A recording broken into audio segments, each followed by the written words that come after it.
Olá, graça e paz, chegando até você com a nossa escola bíblica online. Acreditamos que o Espírito de Deus tem nos ajudado através dessas mídias e edificado o nosso ser com as exposições da Escritura Sagrada. E eu gostaria, sem perder tempo, de mostrar a você o texto básico de nossa lição. É a lição de nossa revista Deuses Demais, Quem Está no Trono do Seu Coração. Lição de número 6, e eu quero expor aos irmãos o tema Convertidos para adorar ao Senhor. Sem mais delongas, vamos para a primeira carta que Paulo escreveu à igreja em Tessalônica, primeira aos Tessalonicenses, no capítulo 1, verso 9. Nos diz assim, ali a Escritura, uma carta escrita por Paulo, que foi de grande valia, não só para aquele tempo, mas também na história da igreja. E curiosamente, logo na introdução, logo após Paulo tecer alguns elogios àqueles irmãos, nos diz a Escritura que Paulo, ao concluir aquele capítulo 1, ele diz assim: pois eles mesmos, no tocante a nós, proclamam que repercussão teve o nosso ingresso no meio de vocês.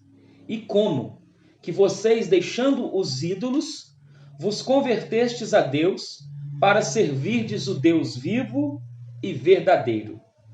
Deixando os ídolos, para vos converterdes ao Deus verdadeiro. Vamos orar? Pai amado, obrigado por este dia que o Senhor fez. Te agradecemos pela tua palavra, palavra que não volta vazia e palavra que tem edificado o nosso coração no transcorrer da história. Obrigado pela comunidade que foi criada naquele tempo pelo teu Espírito Santo, a comunidade de Tessalônica. Obrigado por aqueles irmãos que deixaram um exemplo para nós de deixar também, ó Deus, os ídolos. E diante de um processo que tu fizeste, que foi a conversão deles ao único Deus.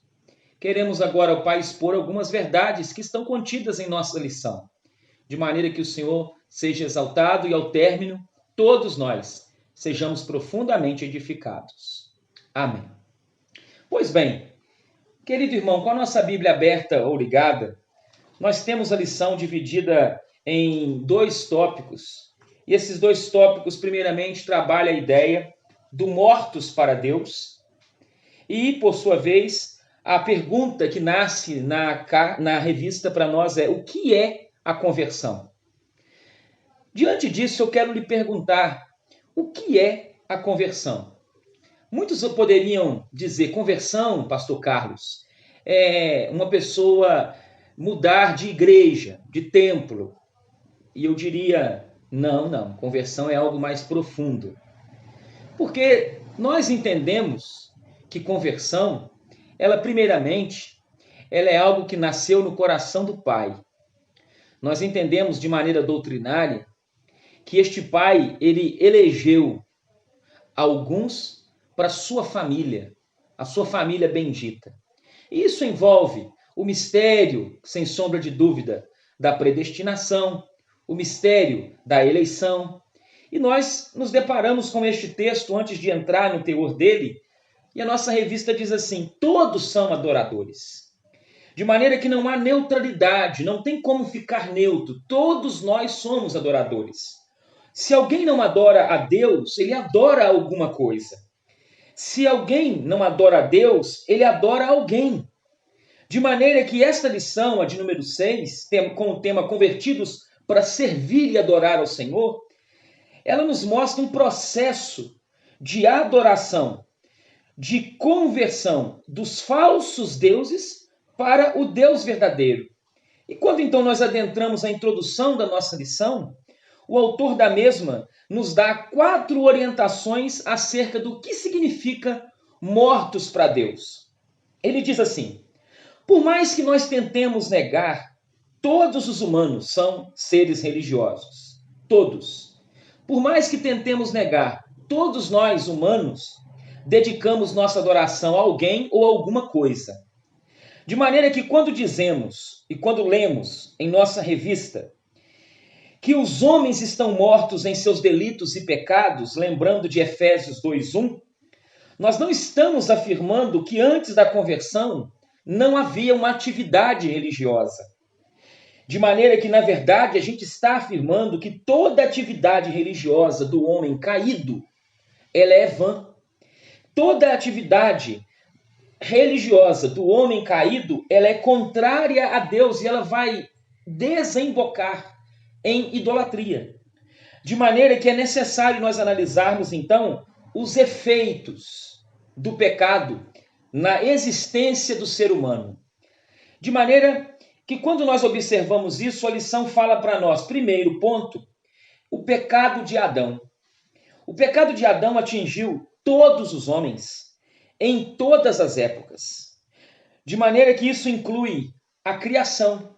Deixe-me ler um texto com os irmãos que se encontra em Romanos, na carta que o apóstolo Paulo escreveu àqueles irmãos em Roma, no capítulo de número 8, no verso de número 19 em diante, está escrito assim: a ardente criação, a ardente expectativa da criação, ela aguarda a revelação dos filhos de Deus, pois a criação está sujeita à vaidade, não voluntariamente, mas por causa daquele que a sujeitou, na esperança de que a própria criação vai ser redimida do cativeiro da corrupção para a liberdade da glória dos filhos de Deus. Porque sabemos, temos ciência, que toda a criação, a um só tempo, ela geme e suporta angústias até o dia de hoje, até agora.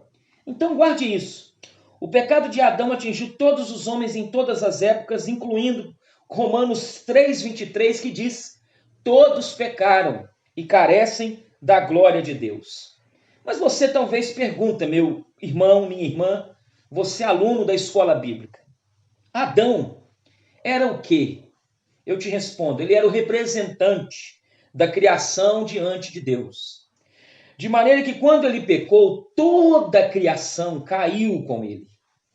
E é importante nós entendermos a extensão do pecado, a profundidade do pecado, para nós reconhecermos que ninguém está alheio aos seus efeitos, desde a sua concepção.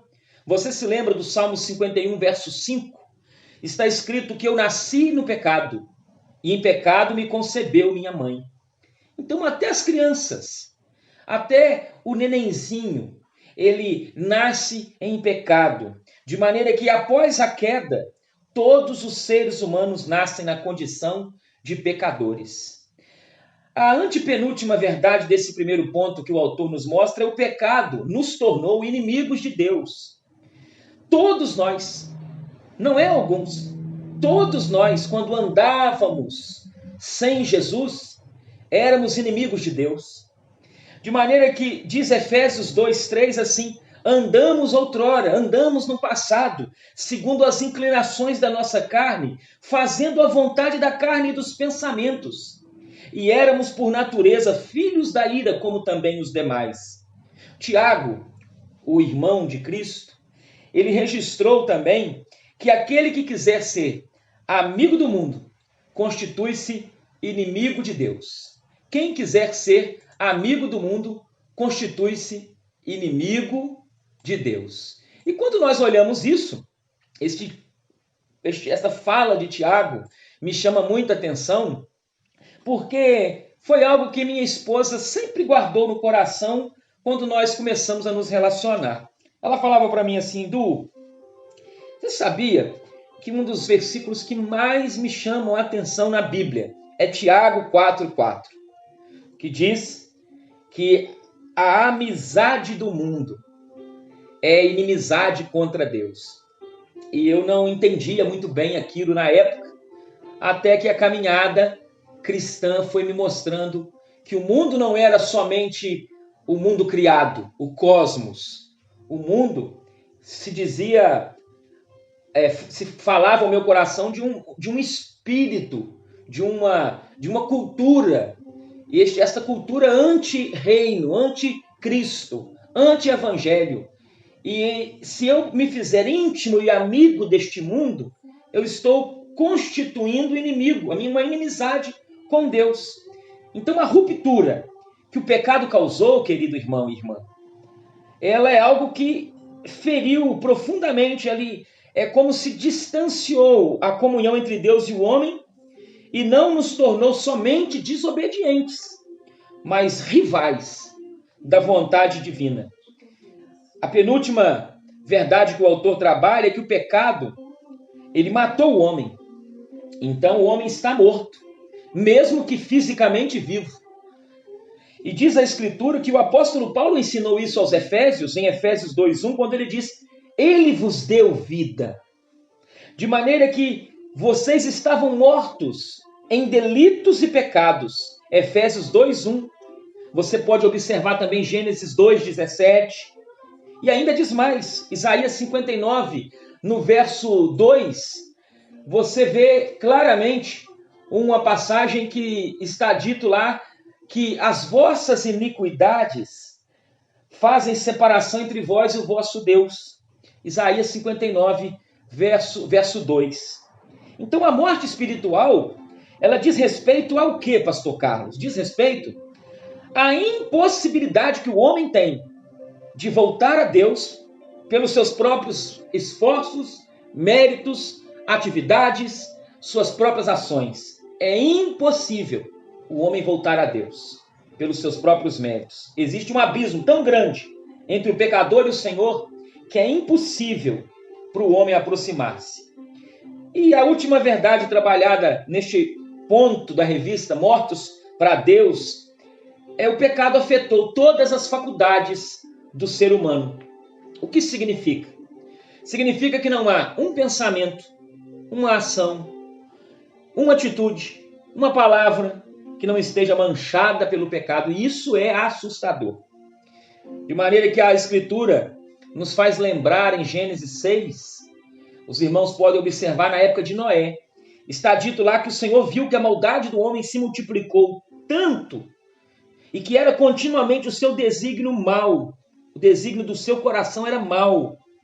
Então a gente não pode ler Gênesis 6:5 e imaginar que aquele retrato é retrato somente da geração de Noé. A descrição que o Senhor nos fornece não é assim. Ele mostra ali a condição humilhante do ser humano, de maneira que nos lembra Romanos 3:10, que não há um justo sequer, não há quem entenda, não há quem busque a Deus, todos se extraviaram, a uma se fizeram inúteis, não há quem faça o bem, não há um sequer, a garganta deles é um sepulcro aberto, com a língua em engano, veneno de uma víbora nos lábios e a boca cheia de amargura. Romanos 3:10-18. Isso dito, então, nós entendemos o que é, então, o fato do mortos para Deus. É entender que o pecado de Adão atingiu todos os homens em todas as épocas, que o pecado nos tornou inimigos de Deus, que o pecado matou o homem afastando-o de Deus e que o pecado afetou todas, não algumas, mas todas as faculdades do ser humano. E vem então a pergunta que no início fizemos: o que é então conversão? Como é que podemos ver isso e trabalhar isso nas nossas comunidades, nossa família, em nossos ajuntamentos e no nosso próprio coração? O autor nos dá uma ideia muito interessante, que ele diz o seguinte: como o homem se encontra morto para Deus, somente, nós já ouvimos, que o poder divino, por meio da palavra e do Espírito Santo, consegue sobrepujar, vencer a incredulidade do coração. Aí se encontra a raiz do problema, a incredulidade do coração.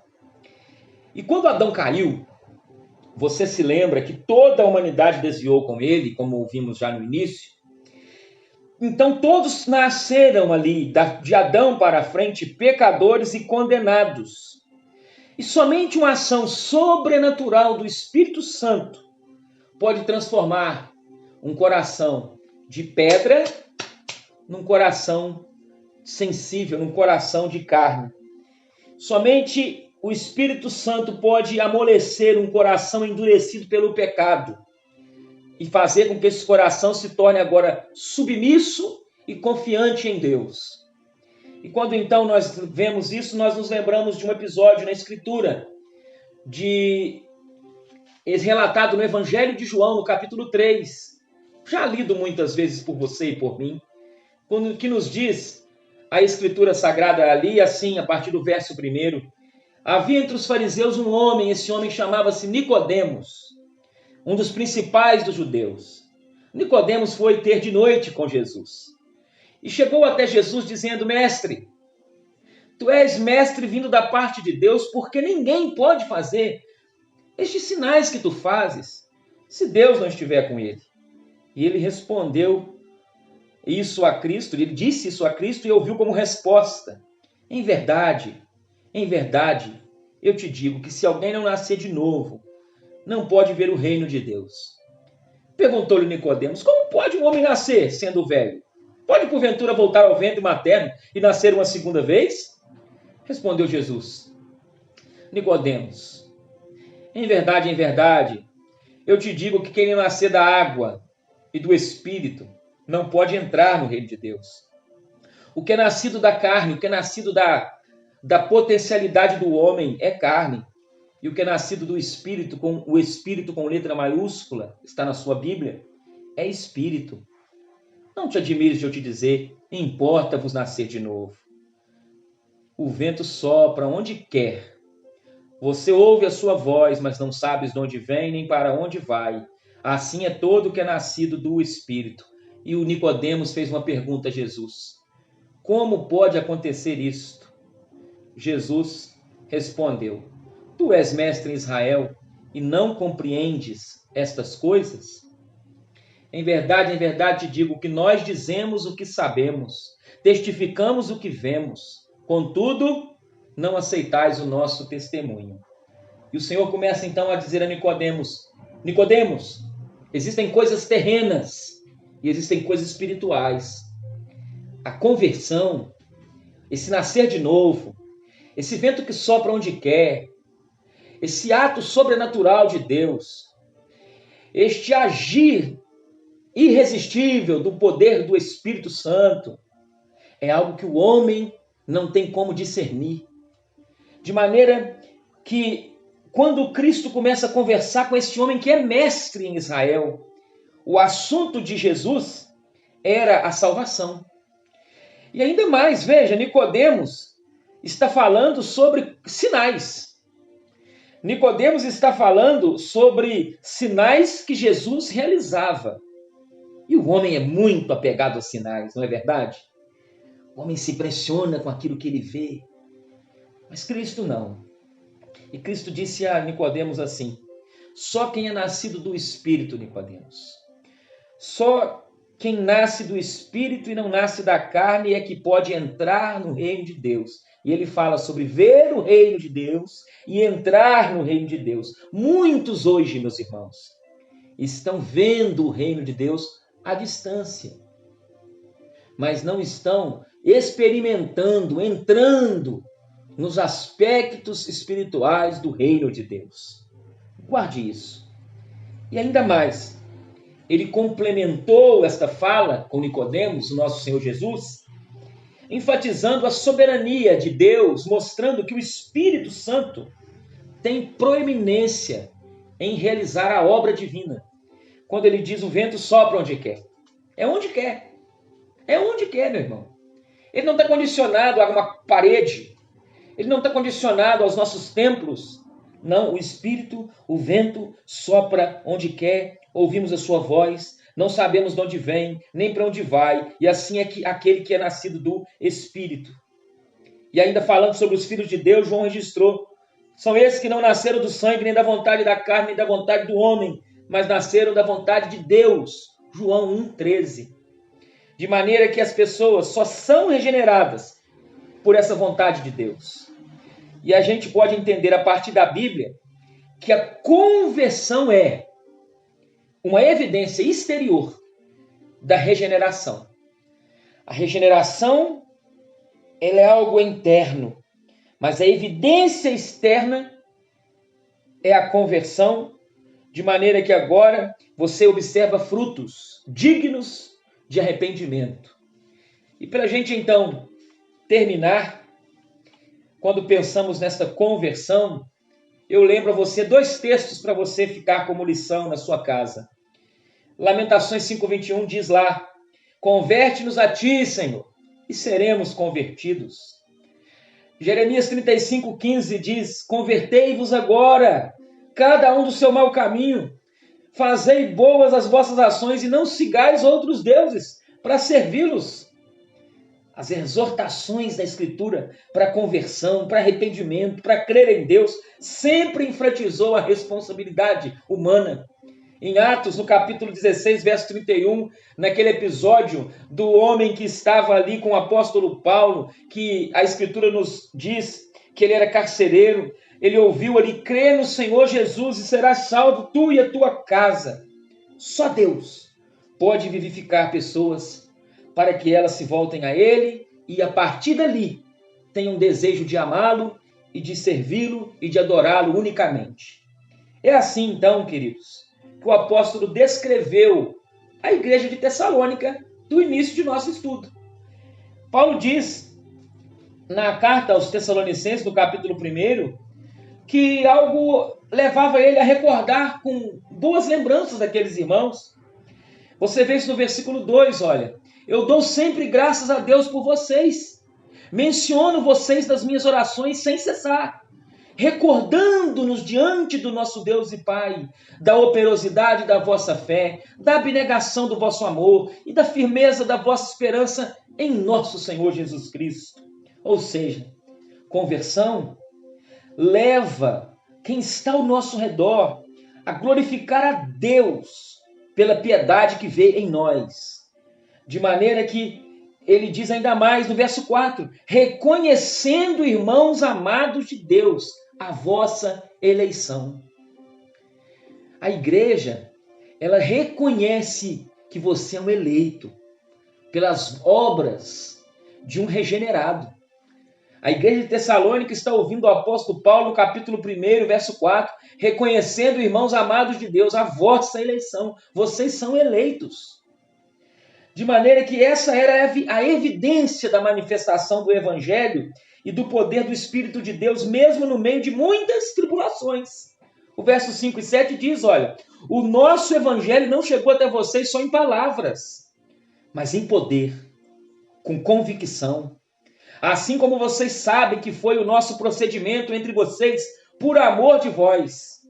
De maneira que no verso 7, olha, de sorte que vocês se tornaram um modelo para os crentes da Macedônia e da Acaia.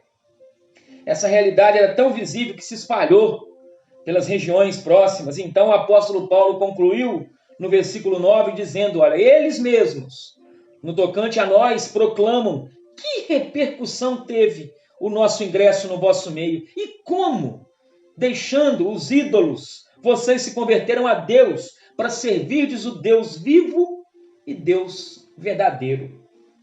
E aí eu pergunto, livres da idolatria? A ideia, então, que passa a lição para nós como conclusão é, estávamos mortos, o Senhor nos regenerou, convertemos, pela graça de Deus, a obra da regeneração em nós, somos eleitos do Senhor, participantes da família de Deus. E agora, uma pergunta, libertos? Livres da idolatria? E a pergunta que se faz nesse último ponto é a ideia de que agora, convertidos, jamais adoraremos outros deuses? É ilusão, não é verdade. De maneira que temos que ajustar a nossa visão a respeito da nossa própria adoração. Porque até mesmo nós, como salvos em Jesus, convertidos, salvos por Cristo, andando no caminho da fé, tendo um coração de carne, mas na caminhada, as nossas disposições elas podem se desvirtuar. Não estou falando de perca de salvação, mas estou dizendo a você que podemos ser presos a este estado corruptível. Somos salvos, temos a vida de Deus, mas agora, por um período da vida, corremos o risco de estarmos presos nesta luta contra este pecado chamado idolatria. E aí a Escritura nos fala, e a revista nos lembra, que isso significa que o pecado da idolatria, como outros, sempre vai nos assediar neste corpo de carne. E em nós, ainda residindo, o pecado, nós podemos entender que nosso coração precisa de algumas coisas. A primeira delas, pastor, qual é? É ser constantemente fortalecido e preenchido pela palavra de Deus. É ser constantemente preenchido pelo Espírito Santo para que a gente obedeça a Deus, de modo que vivemos uma vida que o agrademos. Gálatas 5,16, há uma luta entre a carne e o Espírito e a carne, que seja vencedor na tua família e na minha, a obra do Espírito Santo. Por isso, mesmo tendo dificuldade de vencer nossa natureza pecaminosa, minha irmã e meu irmão, saiba que o Senhor tem para você uma natureza transformada e pode te ajudar a você agir de acordo com essa natureza. E isso dito, mesmo que sejamos tentados a servir a outros deuses e, por que não, até adorá-los através de dedicação, tempo, recursos, devoção, mesmo que isso aconteça, se sermos tentados assim, eu lembro as palavras de Hebreus 12:4, que na luta contra o pecado, vocês precisam resistir até o sangue. Resistir, resistir, resistir. Para que o dinheiro não se torne um ídolo, a família não se torne um ídolo, o meu próprio coração, a minha mente, a minha vida não se torne um ídolo, a inteligência que tenho não se torne um ídolo, os bens que Deus me deu para administrar não se torne um ídolo, e isso me escravize. De maneira que a conclusão da revista diz assim: nós fomos, da lição, não da revista, mas da lição 6, nós fomos libertados da idolatria para servir somente ao Deus verdadeiro. Essa é uma obra da graça, aleluia, é uma obra da misericórdia divina. Aqui nós respondemos com fé e ação. Convertidos para adorar ao Senhor, passamos a desejar servi-lo com integridade durante toda a nossa vida. E a aplicação da revista lição 6 é a seguinte: a idolatria ronda todos nós, é verdade. Mas como você está combatendo ela nas lutas do dia a dia? Como você está combatendo a idolatria do seu coração? Eu acredito que só há uma solução: é combater com dependência de Deus, é combater com ler, meditar, refletir na Bíblia, com oração, conversas espirituais com outros irmãos. São excelentes orientações para se combater um coração que está sendo influenciado com as tendências da modernidade, da idolatria latente do nosso próprio ser. Então a idolatria ronda você e a mim. Mas como nós estamos combatendo? Isso dito, nós vamos terminar com uma oração, pedindo que você leia a lição número 6 de nossa revista. Faça bom uso dela nesse domingo pela manhã. E se Deus permitir, 9h30, teremos uma live via o Facebook para a gente poder ruminar mais um pouco, brevemente, esta lição, essa devocional, entendendo que Deus tem falado conosco profundamente. Se você pode me unir agora em oração, feche os seus olhos, vamos orar. Pai, obrigado pela vida do homem e da mulher que o Senhor coloca na minha frente, por essa casa que se abre para ouvir a Tua palavra, e que a lição ao qual nós expomos aqui de maneira muito, ó Deus, leve, possa chegar nesse domingo a essa família, a esse homem, a essa mulher, de maneira graciosa, e que o Senhor nos conceda a graça de vencermos os ídolos modernos, vencermos a idolatria, olhando para Ti como autor e consumador da fé. Que Deus abençoe, que a sua família seja abençoada, que o Brasil seja livre das idolatrias que estão sendo levantadas e erguidas em tom de sucesso, e que Deus nos ajude pelos méritos de Jesus Cristo, nosso Salvador, nosso Senhor. Boa semana!